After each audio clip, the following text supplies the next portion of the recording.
What if I told you that an African American does not exist? What if I told you that the slave trade did not take place as it is taught in school?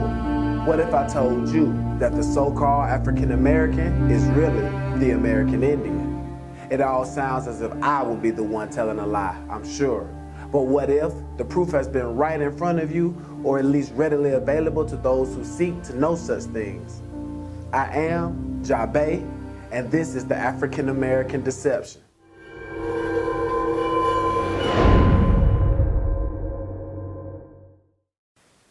Now, it is important for us all to know who we are and how we fit into all that is going on in this world, in this age.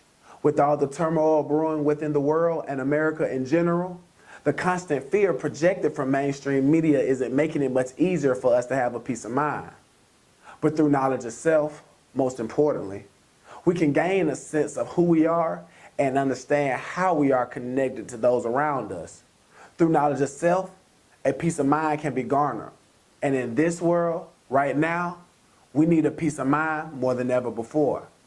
This brings me to a question that I feel is one that sits at the base of the psyche of the black people in America.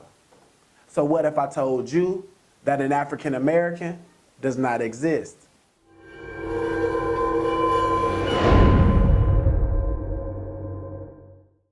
There are approximately 50 million African Americans living within the United States of America. These 50 million so-called African Americans are also called black. But let's save that conversation for another time. For those of us that were taught that we are African American, it may be hard to break such conditioning. But in the words of the late Dick Gregory, truth do not need to be validated by ignorance. Those of us that believe we are African Americans are trapped in a state of being ignorant. Don't forget this point, it will be a reoccurring theme.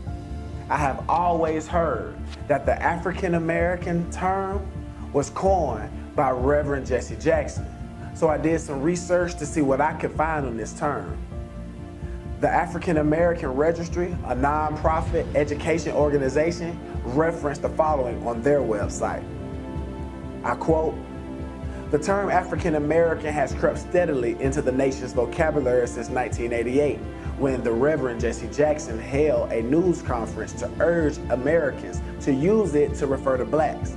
It puts us in our proper historical context," Jackson said then, adding in a recent interview that he still favored the term. Webster's Dictionary defines African American as follows. It's a noun, an American who has African and especially black African ancestors. Webster's Dictionary goes on to state that its first use was in 1831 without giving further explanation.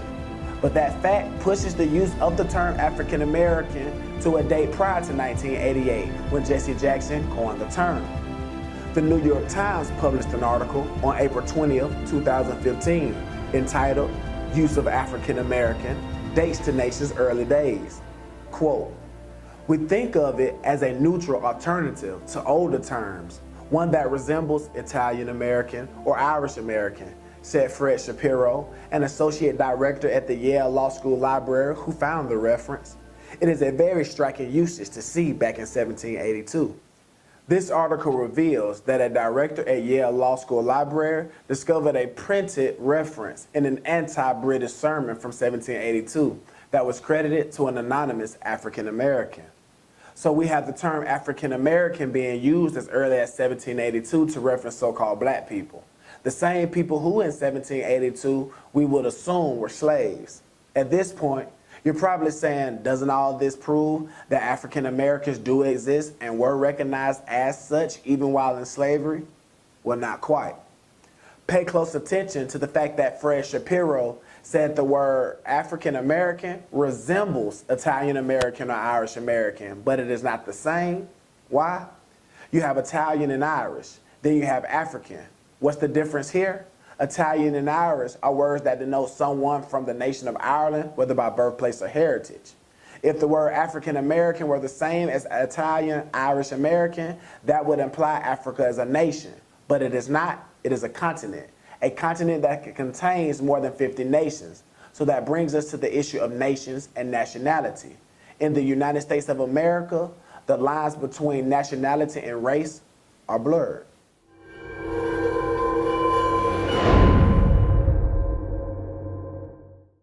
So, a term that would resemble Italian American would be Nigerian American, Ghanaian American, etc. The so-called African American, one would say, does not know what part of Africa they are from because their history was taken from them. Well, that's a great point. It also helps substantiate that an African American does not exist by that very fact. If we do not know what part of Africa we are from, then how can we say for certain that we are from Africa in the first place? We can all point out a Nigerian American, a child born in America of Nigerian parentage, but we can't point out an African American using the same logical method because most of our parents and grandparents will tell you that we have always been here. They don't know a time when we were not on this land, except when someone mentions slavery and the slave trade. Then and only then does the conversation of us being from Africa arise. We only believe we are from Africa because that is what we were taught. That is what we were conditioned to believe. And that is called being in a state of ignorance due to conditioning. It is my understanding that African American as a term to define so-called black people in America, whether your frame of reference is from the 1980s when Jesse Jackson popularized the term, or back in the 1700s. The term African American is a connotative word, and it is a term that was placed upon the subjugated people throughout their continued conditioning by controlling powers. Many will call that controlling power white supremacy. White supremacy uses the term African American to further perpetuate their control over the so-called black race in America. Furthermore, it must be understood that a term used to identify a subjugated people whose heritage, culture, spirituality, etc. has been taken away from them and hidden and destroyed for hundreds of years will by those same subjugated people be accepted as their identity by necessity. The so-called African American, meaning the so-called black people who were supposedly brought from Africa to be slaves in America, were, as we all know, brutally beaten and abused to accept a new identity. And for these so-called slaves' children, their identity will be placed on them so early that they will have no recollection of their true identity, heritage, or culture, and will continue to pass down this false identity from generation to generation. Then the continual conditioning through mainstream media, entertainment, and education has allowed for the continuing of the conditioning, and it made it perpetual. So to conclude, here are 3 reasons African Americans do not exist. The term African American was first used in the 1700s as a descriptive term, but was not coined until the 1980s by Jesse Jackson as the name for the so-called black race of America. The term African American does not represent a nation and its nationality. Due to hiding and destroying of history, we cannot say for certain that we are from Africa. We could very well be from America for all we know. To be able to dig deeper into the African American deception, we have to tackle another issue that is deeply rooted in the psyche of black people in America, and that issue is slavery. So what if I told you that the slave trade did not take place as it is taught in school?